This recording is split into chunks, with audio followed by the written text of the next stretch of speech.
I think I'm going to take the chair's prerogative and lead off with the first question while the audience, you all get a chance to put things into the chat.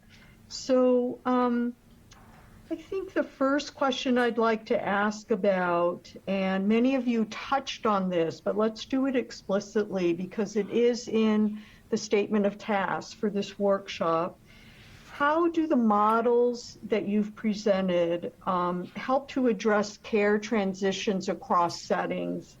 And really want to define this broadly, not just hospital to the next level of care, but hospital to home, assisted living, to the community, to nursing home, and so forth, and back and forth. And do these models help to reduce errors, specifically medication errors, and improve quality of care for those with ADRD? So let's focus on our ADRD population specifically. So Julie, I'm going to turn to you first to weigh in on that.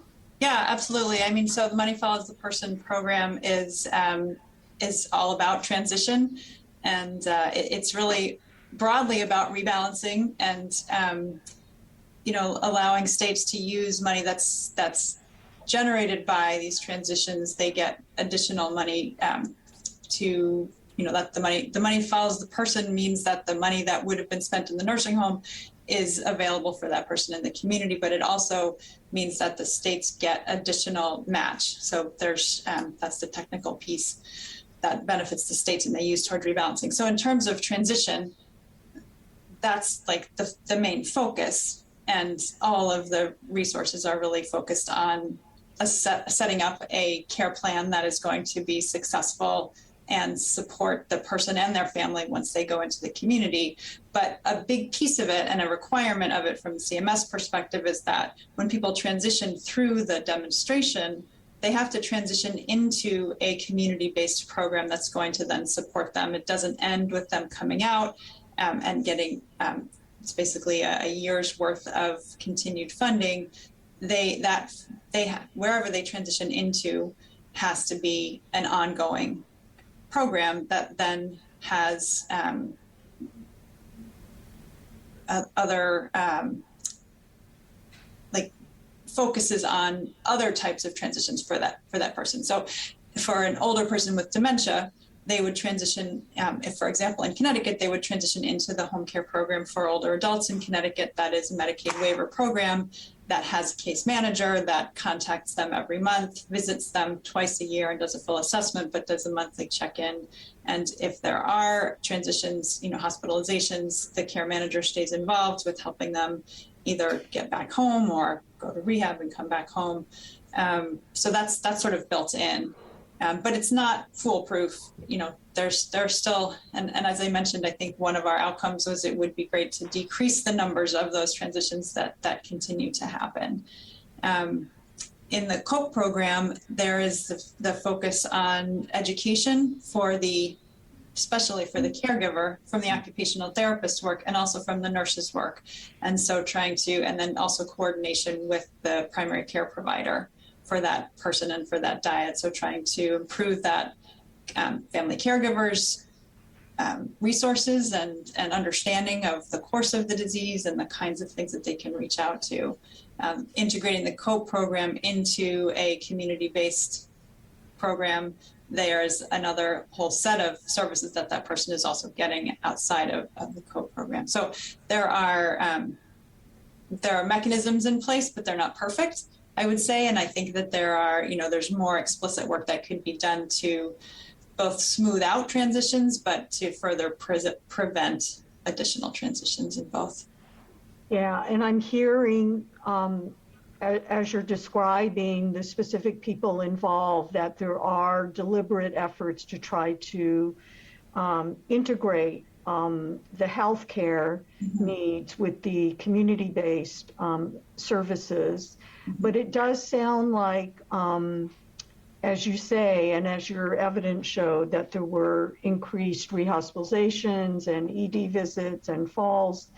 So as you say, it's not perfect. And I'm wondering if some of those IT and communication strategies that came up on our earlier panel might be helpful for that, so that things could be even more streamlined.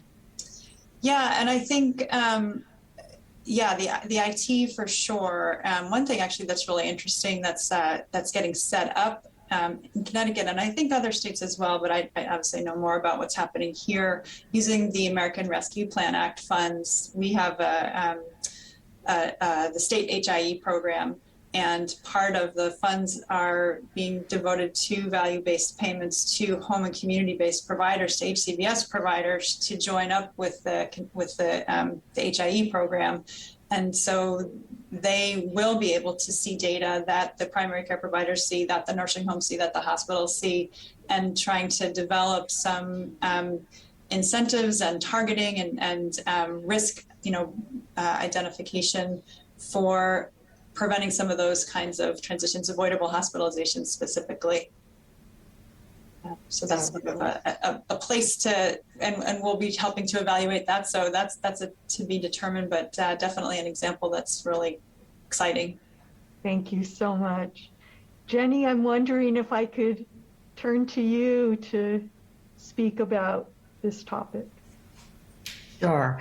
I think I mentioned the public health concept of primary, secondary, and tertiary prevention, and each one of them are implicit with transitions that are built in.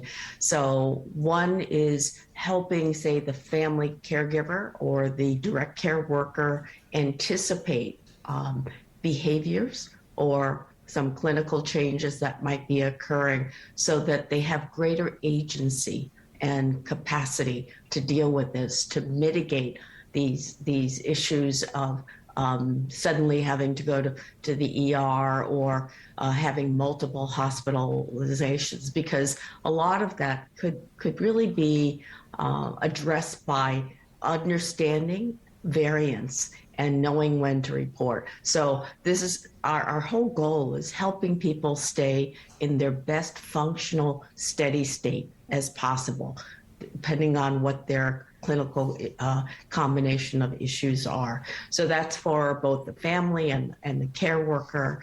And I think the ability to use data to also start predicting this and helping prepare the family of the journey, starting to talk about expressing their health wishes and designating a durable power. So these are transitions that we know will occur. And so the ability to anticipate them, lean into it, help people be prepared. And then on the flip side that I already said, when somebody comes home from the hospital, they're going to need medication. They're going to need some care at home. They may need some equipment at home. All of that is taken care of before they come home. So part of it is to keep their life as friction-free as possible. So this is where the person-centeredness comes into play. So the bottom line is there's preparation, anticipation, and then mitigation if something goes awry, to get them back on course as steady state as possible. So that stability shows up in the fewer hospitalizations, in lower ED use for a comparable population as some measures. Fantastic. Hyobum, I want to turn to you, and would you speak to, maybe you can pull out one or two of the models that you presented, and is there one that you would particularly say is exemplary in addressing transitions of care? Or if you want to talk about a program where it was excellent for some aspects, but maybe transitions could have been better addressed.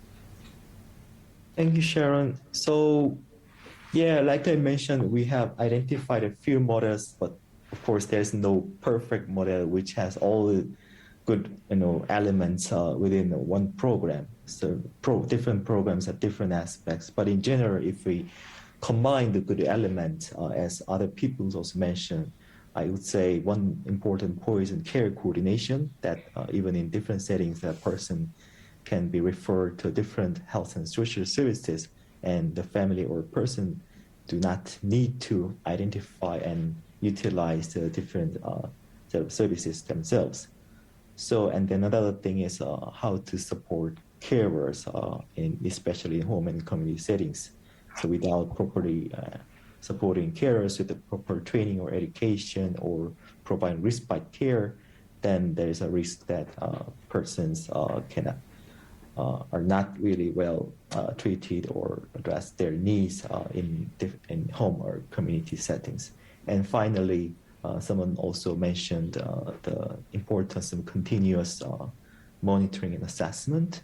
In many countries where especially the former care system or long-term care institutions exist, the assessments may be just utilized as a testing for eligibility for this certain payment or program, or means testing for their income level.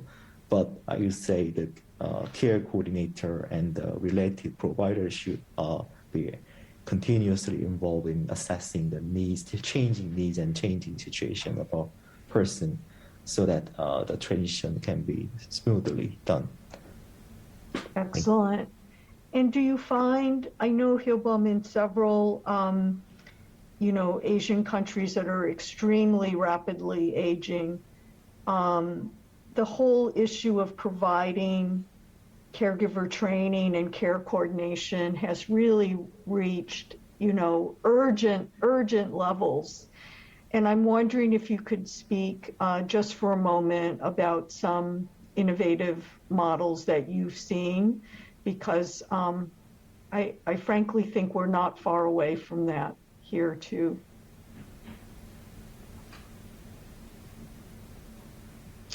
I know there was a program that I heard about in Japan that was training, young people in big classes to learn about care of older adults and just generally what was needed. And of course, that was a volunteer program, and so perhaps not as feasible for the day-to-day care, but was providing care in some settings. I don't know if you know of others that you could speak to. Yeah, including Japan as well, but also in other countries. I think there are more growing, experiments on training the community people, especially older persons themselves, and then the younger persons within their families to act as a care provider. So it may not be within a formal system, but if in the situations where they are not properly educated or trained caregivers exist, I think more countries and communities are trying to utilize these youth volunteers or older volunteers. And then also, there is also some experiments or assisted living places or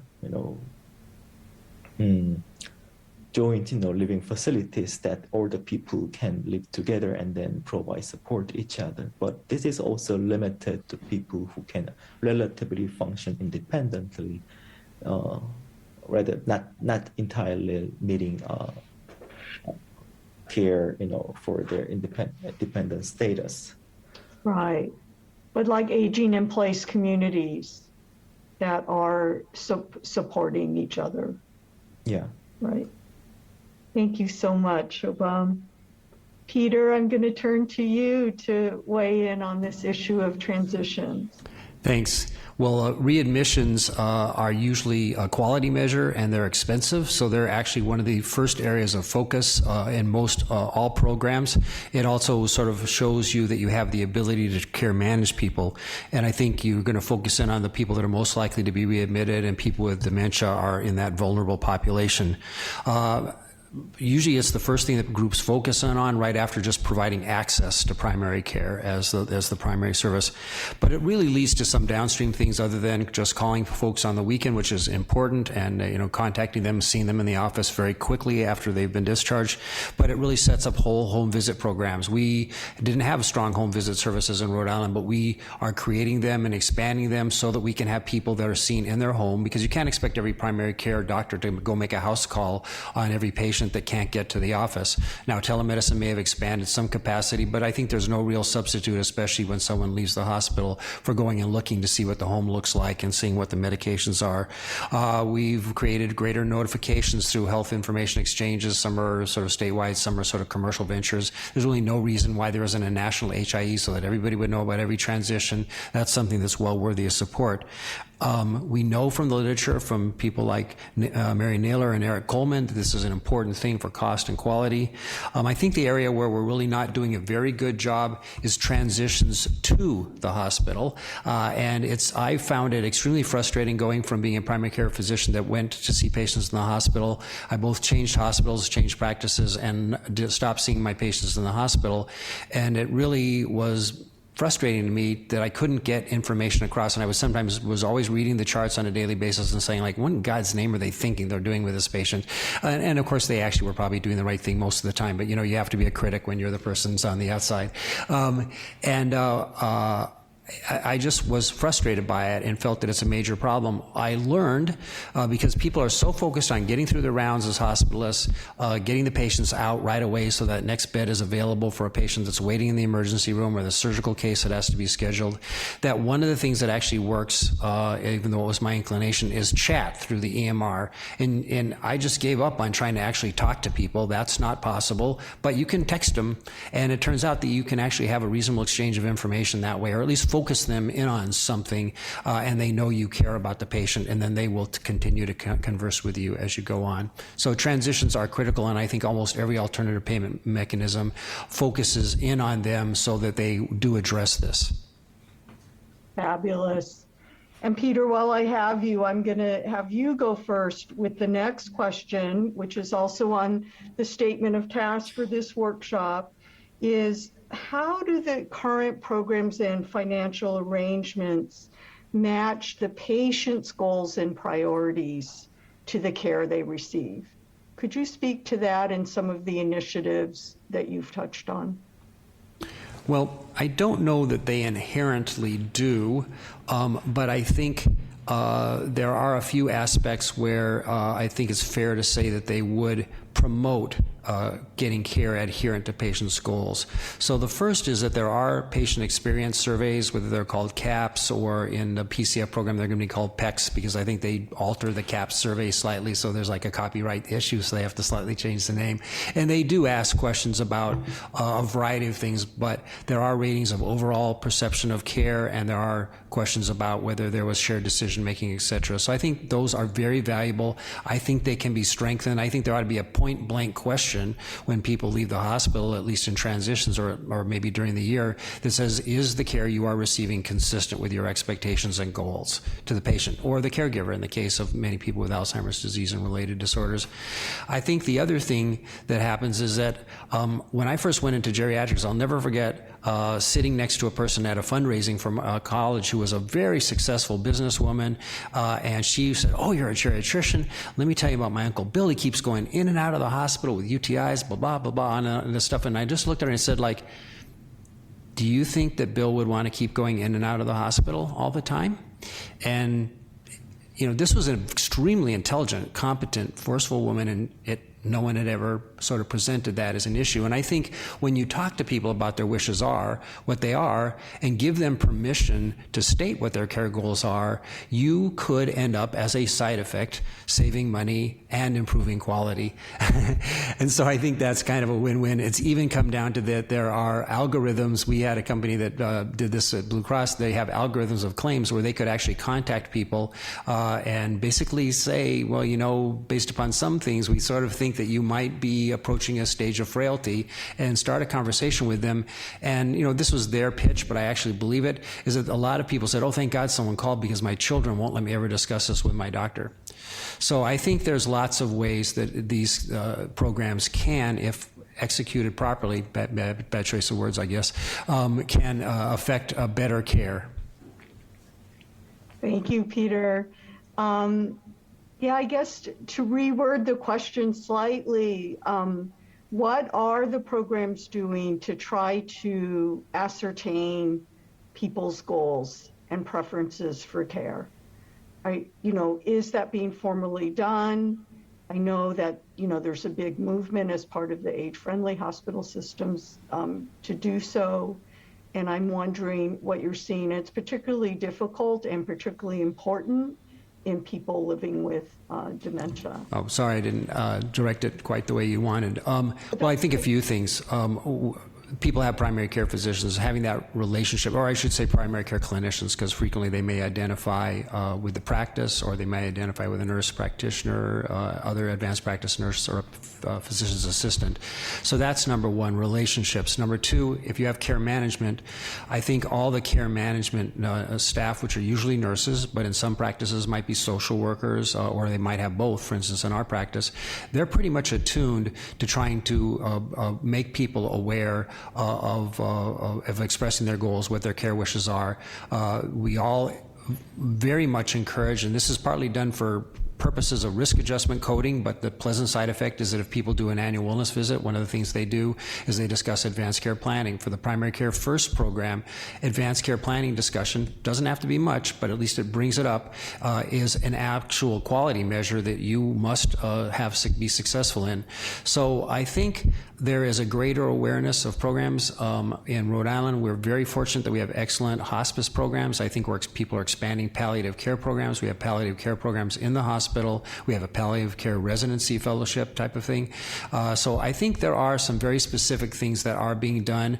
I think they're partly greater environmental changes that are occurring in our country over the last several decades, but I think they also do relate to these quality programs and having more coordinated care. Fabulous. Julie, I'm going to turn to you to weigh in on that question and, what's done in the programs you mentioned about assessing patients' goals and trying to align. And I know it seems to be built in, but I wanted to ask more. For these two programs, it's a real strength for both programs. As I described for the COPE program, that's really what the whole, that is the main nugget of that program is working on with that dyad, as much input as the person with dementia can have, and also the caregiver for what their goals are, what their issues are that they want to work on.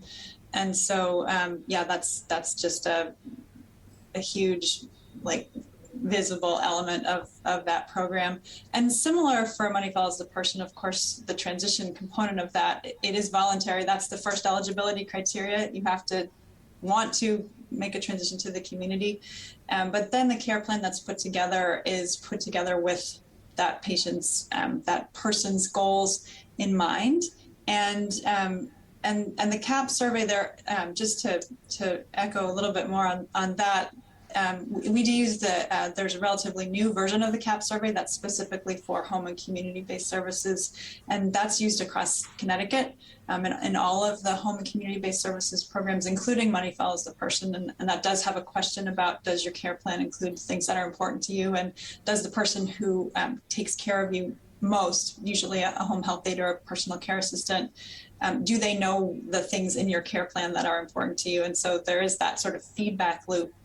But I think something that's really just sort of outside of those two programs, something that I've been thinking about quite a bit, is that people's goals, it depends on the context that you ask them. So is it your healthcare goal might be very different from your life goal. I mean, it almost definitely will be very different from your day-to-day living goals. And I think how to connect those things and figure out which ones of those things, for me as a patient, which one are we talking about, and who should I be talking about the different goals with? I might talk to my care manager about the goal that I want to improve my strength so that I can, walk to the corner and get my mail every day. But I might talk to my physician or my primary care doctor about more of a healthcare goal, and can that primary care doctor have an influence on my broader goal. So all of that is, I think that the What Matters movement is so important, and there's a lot to sort out still with that. Absolutely. So I want to shift directions just a little bit, because another major priority for our committee was addressing social determinants of health and reducing healthcare disparities.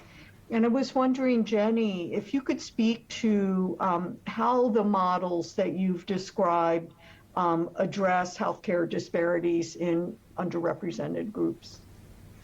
Well, irony of ironies, we actually talked about this at the bipartisan committee about social determinants. This whole program, PACE, the original program Unlock, was started in a community that was marginalized. And so when we even replicated the program, we made sure we had our first sites in South Carolina, and there's like 95% African American, El Paso, Texas, similarly for Mexican American, and also people who were just economically, more vulnerable because they're dual eligibles. So the program actually, DNA is based on oftentimes people who are at risk. And in those days, 34 years ago when we started the replication, the studies in literature showed that a lot of African American Black people didn't use nursing homes. It's not that they didn't have the needs. It just was not either available to them or that they did not feel comfortable. But the South Carolina site today, 30 years later, is robust and serving populations. And this is true for the programs all over the country. And so I think the SDOH, as we call it, is just, my gosh, that's just kind of soup du jour of what our programs were established with. Thank you, Jennie. And I knew that was the case. So thank you so much for addressing that. Hyobum, I want to turn to you with the same question from an international perspective, where I know the social determinants of health are still so important, and how different countries grapple with meeting their needs of their most vulnerable populations with ADRD. Thank you, Sharon. In terms of disparity and social determinants of health, we are particularly trying to looking at the issues in caregiving, as we know, in many countries or systems where the former care is not well coordinated or provided, the burden is usually given to the family members, and mostly it's women that are bearing this burden, and they tend to lose their jobs, cannot go back to their distant works, and just having more mental and physical stress, and they are not particularly provided support like a respite care to live their mental health and physical health for them individuals, but also which is important for quality of informal caregiving within their families. And also because the disparities exist between different individual households where they have some more reliable resources or incomes, they can also hire some informal caregivers who are not family members. But also there's another level of disparity exists where, as it was mentioned in the previous session, the caregiver, these informal caregivers tend to be more vulnerable or underrepresented groups in the society. Or internationally, it could be immigrants from different low middle-income areas in different countries. So like in Korea, Japan, or China, the caregivers are from the Southeast Asia, and then in Europe, it could be like from African or Latin American countries or Eastern European countries. But as the surveys are available data are usually more on household level or focusing on family caregivers, I think the issue of these disparities and in vulnerable population as caregivers are not well really focused, and this is where our UN decade has to be really highlighting and then try to advocate for the next 10 years. Thank you. Thank you so much, Hyobum. And as you said those words, thinking about the creation of a very vulnerable population of caregivers who are, as you say, often women, often losing their jobs, needing to spend the huge amount that our economics panel alluded to out of pocket, and plunging their families sometimes below the poverty line just by the caregiving needs and the loss of jobs. Just such an important area that we need to figure out how to better address. So thank you for that very eloquently. I think this will be our last question, and I'm trying to, one thing on our statement of tasks that we really haven't talked about was specifically how to address health outcomes and care processes such as hospital safety, such as prevention of falls, restraint use, and also management of mentation. And that's an area near and dear to my heart, which talking about delirium prevention and frequent complications of hospital and hospitalization and severe illness and multimorbidities. And I'm wondering what your programs do to address these areas. And I know, Jennie, you have to leave first, so maybe I'll turn to you first, and then Peter, Hyobum, and Julie. So a statement about that, Jennie? Sure, thank you. One of the things that our PACE programs do have very close relationships to the hospitals that are contracted with us. And so we used to actually have records that would go with people so that there's just some knowledge about individuals. So I think the providers of the PACE program try to stay very close in touch. So that's why we know we can anticipate when they would be discharged and some of the behaviors that could be communicated, so that there is more person-centric knowledge about our members that go to the hospital. And so one of the things is this is where a structural process is in place to develop relationships and working relationships of communicating information back and forth. This is true also for our members who are in the nursing homes. You know, when somebody goes in a nursing home, constant checking in, and at least in San Francisco, we did site visits every week on everybody. So the sense of knowing the member, knowing the person and their range of normal behaviors is something helpful for another party to help care for and treat safely. Fabulous.